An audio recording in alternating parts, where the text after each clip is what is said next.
నమస్తే welcome to 6 TV నేను సువర్ణ bulletin updates చూస్తే హైదరాబాద్ యూసఫ్గూడ బెటాలియన్లో కానిస్టేబుల్ల పాసింగ్ అవుట్ పరేడ్ నిర్వహించారు. ట్రైనింగ్ పూర్తి చేసుకుని మొత్తం 549 మంది పోలీసులు విధుల్లో చేరారు. కార్యక్రమానికి చీఫ్ గెస్ట్ గా హై ఇంటెలిజెన్స్ డీజీ శివధర్ రెడ్డి హాజరయ్యారు. ఇద్దరు అంతర్జాతీయ క్రీడాకారులు నిఖత్ జరీన్, మహమ్మద్ సిరాజ్ టీజీఎస్పీలో చేరారని డీజీ తెలిపారు. ఇక బాక్సింగ్, క్రికెట్ పై ప్రత్యేక శిక్షణ ఇచ్చి అంతర్జాతీయ స్థాయి క్రీడాకారులను తయారు చేయాలని లక్ష్యంగా పెట్టుకున్నట్లు వెల్లడించారు. నూతన పోలీసుల రాకతో రాష్ట్రంలో శాంతి భద్రతలు బలోపేతమవుతాయని అభిప్రాయపడ్డారు డీజీ శివధర్ రెడ్డి.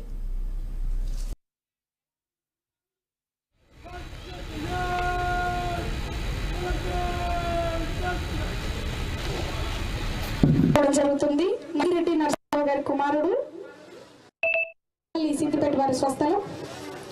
అలాగే